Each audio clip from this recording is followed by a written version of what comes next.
2047 तक राज्य को करीब करीब 2.5 ट्रिलियन डॉलर की इकोनॉमी बनाने का लक्ष्य रखा है। इस विजन को साकार करने के लिए चंद्रबाबू गारू की सरकार ने स्वर्ण आंध्र एट 2047 की पहल की है। इसमें केंद्र की एनडीए सरकार भी आंध्र प्रदेश के हर लक्ष्य के साथ कंधे से कंधा मिलाकर चल रही है। इसलिए केंद्र सरकार लाखों करोड़ की योजनाओं में आंध्र को विशेष प्राथमिकता दे रही है। 2047 సంవత్సరం కల్లా ఆంధ్రప్రదేశ్ రాష్ట్రంలో 2.5 ట్రిలియన్ డాలర్ ఆర్థిక వ్యవస్థగా తయారు అవ్వాలని లక్ష్యం పెట్టింది। ఈ విజన్ సాకారం చేసేందుకు చంద్రబాబు నాయుడు గారి ప్రభుత్వం స్వర్ణాంధ్ర 2047 అనే కార్యక్రమానికి శ్రీకారం చుట్టింది। ఈ లక్ష్యాన్ని చేరుకోవడానికి కేంద్రంలో ఉన్న ఎన్డీఏ ప్రభుత్వం ఆంధ్రప్రదేశ్ రాష్ట్రంతో పాటు భుజంతో భుజం తోడై ముందుకు నడుస్తుంది। అందుకే లక్షల కోట్ల పథకాలతో కేంద్ర ప్రభుత్వం ఆంధ్రపై ప్రత్యేక దృష్టి సారించి ప్రాధాన్యత కూడా ఇస్తుంది। आज यहां 2 लाख करोड़ रुपए से ज्यादा के प्रोजेक्ट का उद्घाटन और शिलान्यास किया गया है। ये प्रोजेक्ट्स आंध्र प्रदेश को विकास को नई ऊंचाई देंगे। मैं इन डेवलपमेंट प्रोजेक्ट के लिए आंध्र प्रदेश समेत पूरे देश को बधाई देता हूं। साथियों, आंध्र प्रदेश अपने इनोवेटिव नेचर के कारण आईटी और टेक्नोलॉजी का इतना बड़ा हब है। अब समय है आंध्र नई फ्यूचरिस्टिक टेक्नोलॉजीज का सेंटर बने। जो टेक्नोलॉजीज अभी डेवलप ही हो रही है, हम अभी से उनमें लीड लें। आज ग्रीन हाइड्रोजन का इस्तेमाल ये ऐसा ही उभरता हुआ क्षेत्र है। ఈ రోజు 2 లక్షల కోట్ల రూపాయలకు పైగా విలువైన ప్రాజెక్టులు ఇక్కడ ప్రారంభించడం మరియు శంకుస్థాపన చేయడం జరుగుతుంది। ఈ ప్రాజెక్టులు ఆంధ్రప్రదేశ్ అభివృద్ధిని సరికొత్త శిఖరాలకి చేరబోతుంది। ఈ అభివృద్ధి కార్యక్రమాలతో ఆంధ్రప్రదేశ్తో పాటు యావత్ భారతదేశానికి కూడా నా తరపున అభినందనలు తెలియజేసుకుంటున్నాను। మిత్రులారా, ఆంధ్రప్రదేశ్ రాష్ట్ర ప్రజల తాలూకా సృజనాత్మకత వల్ల ఆంధ్రప్రదేశ్ రాష్ట్రం ఐటీ మరియు సాంకేతికతకు ఒక పెద్ద కేంద్రంగా మారింది। ఇప్పుడు సమయం వచ్చింది ఆంధ్రప్రదేశ్ రాష్ట్రం సరికొత్త టెక్నాలజీస్కు కేంద్ర బిందువుగా మారాలి।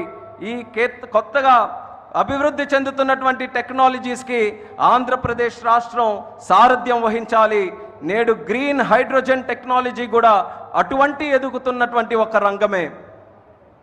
देश ने 2023 में नेशनल ग्रीन हाइड्रोजन मिशन की शुरुआत की थी। हमारा लक्ष्य है 2030 तक 5 million metric tonne green hydrogen का प्रोडक्शन। इसके लिए शुरुआती चरण में 2 ग्रीन हाइड्रोजन हब स्थापित होंगे, जिनमें से एक हमारा विशाखापट्टनम है। దేశంలో 2023లో నేషనల్ గ్రీన్ హైడ్రోజన్ మిషన్ను మనం ప్రారంభించడం జరిగింది। మా లక్ష్యం 2030 నాటికి 5 మిలియన్ మెట్రిక్ టన్నుల గ్రీన్ హైడ్రోజన్ని మన దేశంలో ఉత్పత్తి చేయాలి। దీనికోసం ప్రారంభ దశలోనే 2 గ్రీన్ హైడ్రోజన్ ల్యాబ్ని మనం ఏర్పాటు చేయబోతున్నాం। అందులో ఒకటి మన విశాఖపట్నం నగరం అని తెలియజేస్తున్నాను। भविष्य में विशाखापट्टनम दुनिया के उन गिने चुने शहरों में होगा जहां इतने बड़े स्केल पर ग्रीन हाइड्रोजन प्रोडक्शन की फैसिलिटी होगी। इस ग्रीन हाइड्रोजन हब से अनेक जॉब अपॉर्चुनिटीज तैयार होगी। साथ ही आंध्र प्रदेश में मैन्युफैक्चरिंग इकोसिस्टम भी डेवलप होगा। साथियों, आज मुझे नक्कापल्ली में बल्क ड्रग पार्क प्रोजेक्ट का शिलान्यास करने का अवसर भी मिला है। आंध्र प्रदेश देश के उन 3 राज्यों में से एक है जहां इस तरह के पार्क की स्थापना की जा रही है।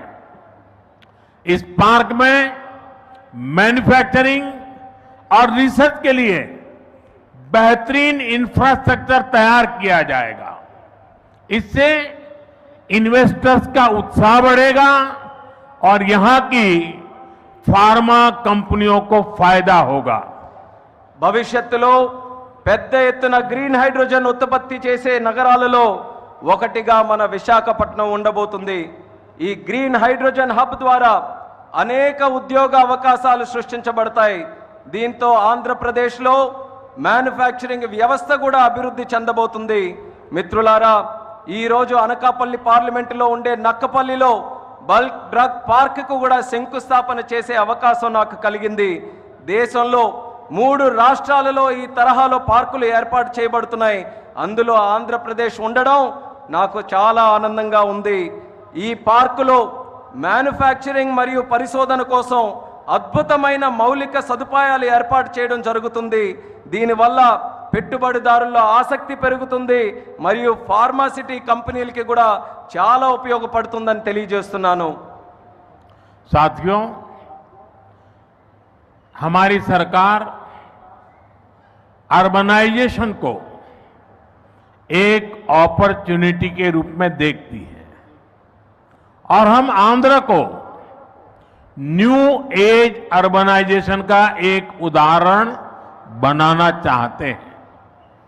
इसी विजन को साकार करने के लिए आज कृष्णापट्टनम इंडस्ट्रियल एरिया यानी क्रीज सिटी का फाउंडेशन स्टोन रखा गया है। ये smart city Chennai Bengaluru industrial corridor का हिस्सा बनेगी। इससे आंध्र में थाउजेंड्स ऑफ करोड़ का इन्वेस्टमेंट आएगा और लाखों इंडस्ट्रियल जॉब तैयार होगी। మిత్రులారా, మా ప్రభుత్వం పట్టణీకరణకు ఒక అవకాశంగా చూస్తుంది। అలానే మన ఆంధ్రప్రదేశ్ రాష్ట్రం నవయుగ పట్టణీకరణకు ఉదాహరణగా ఉండబోతుంది। ఈ విజన్ సాకారం చేసేందుకు నేడు కృష్ణపట్నం ఇండస్ట్రియల్ ఏరియా అంటే క్రిస్ సిటీ శంకుస్థాపన కూడా చేయడం జరుగుతుంది। చెన్నై బెంగళూరు ఇండస్ట్రియల్ కారిడోర్లో ఈ స్మార్ట్ సిటీ ఒక భాగం అవ్వబోతుంది। ఆంధ్రప్రదేశ్లో దీని వల్ల వేల కోట్ల రూపాయలు పెట్టుబడులతో పాటు పారిశ్రామిక ఉద్యోగ అవకాశాలు కూడా పెరుగుతున్నాయని తెలియజేస్తున్నాను। साथियों, आंध्र प्रदेश को पहले से श्री सिटी के रूप में मैन्युफैक्चरिंग हब का फायदा मिल रहा है। हमारा प्रयास है कि आंध्र प्रदेश इंडस्ट्रियल और मैन्युफैक्चरिंग के क्षेत्र में देश के टॉप स्टेट्स में शामिल हो।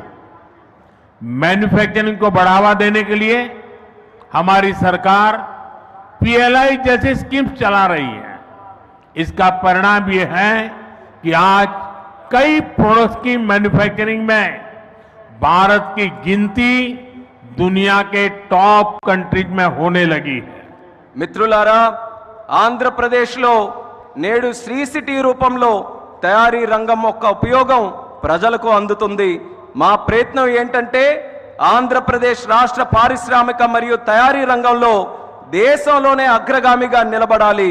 తయారీ రంగాన్ని ప్రోత్సహించడానికి మా ప్రభుత్వం పిఎల్ఐ లాంటి స్కీమ్స్ ని ప్రోత్సహించడం కూడా జరుగుతుంది। దీని ఫలితంగా నేడు భారతదేశం మొబైల్ తయారీ రంగంలో ప్రపంచంలోనే ఉన్నతమైనటువంటి ర్యాంకింగ్స్ లో స్థానం కూడా సంపాదించుకుంది।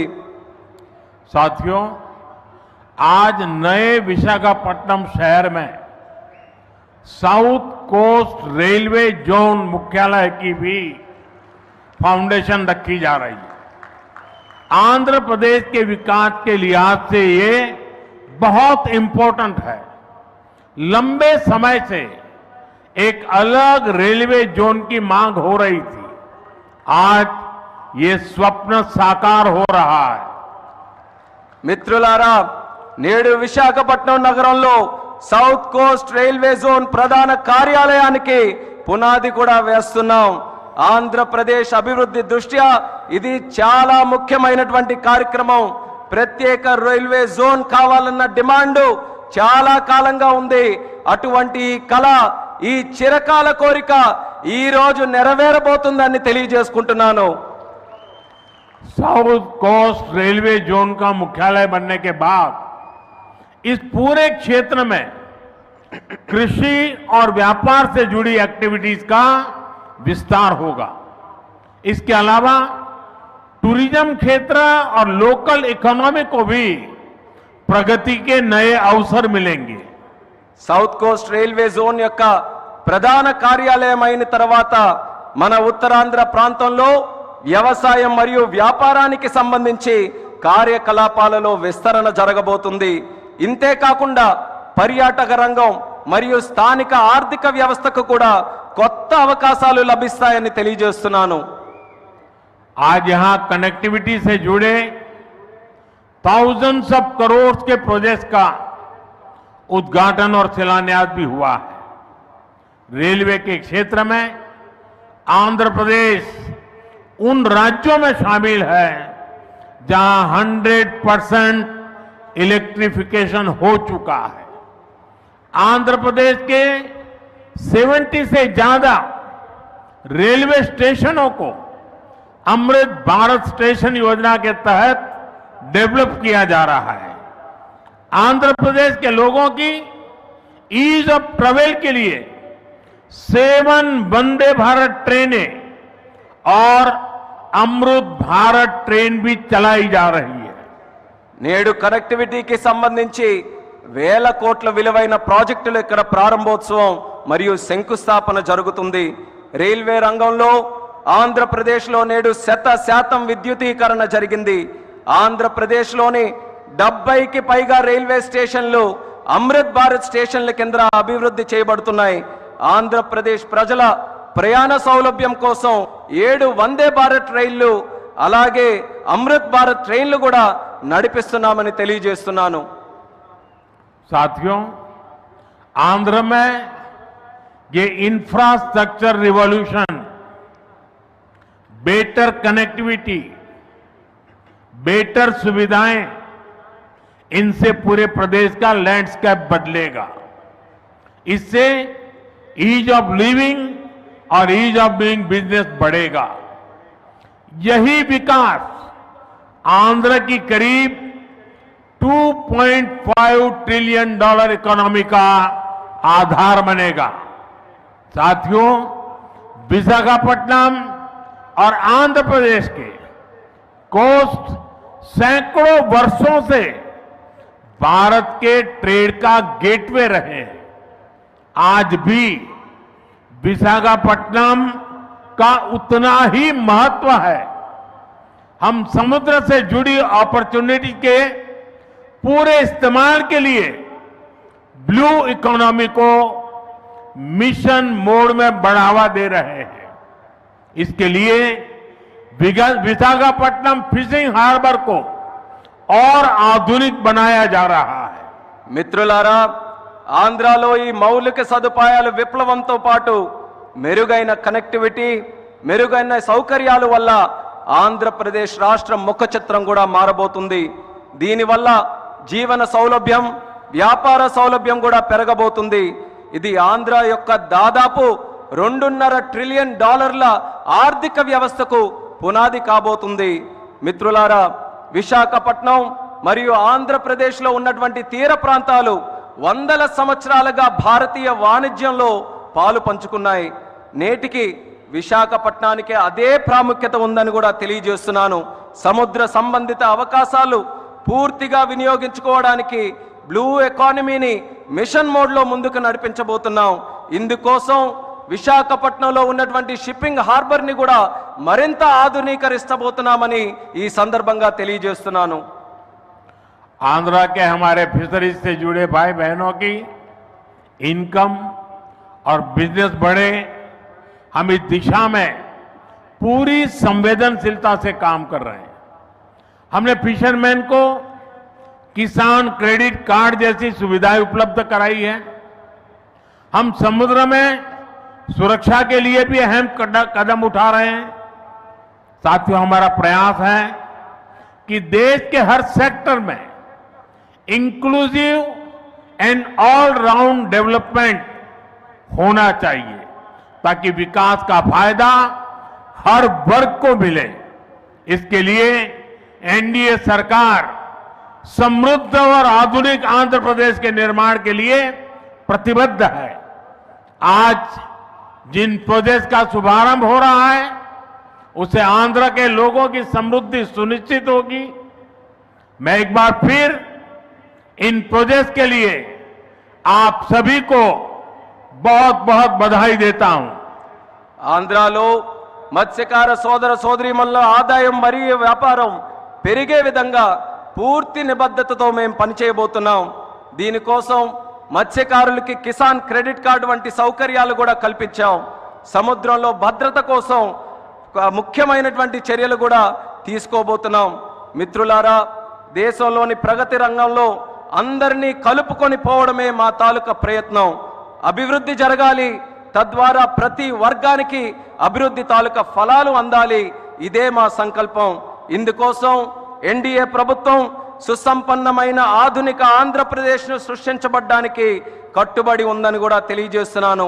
నేడు ప్రారంభించే ప్రాజెక్టులు ఆంధ్ర ప్రజల భవిష్యత్తుకు మరియు వారి శ్రేయస్సుకు మేలు చేయబోతున్నాయి. ఈ ప్రాజెక్టుల కోసం మీ అందరికీ కూడా మరొక్కసారి నా హృదయపూర్వక అభినందనలు తెలియజేసుకుంటున్నాను. ధన్యవాదాలు. आप सबका बहुत बहुत धन्यवाद. అందరికీ కూడా మరొక్కసారి నా హృదయపూర్వక ధన్యవాదాలు.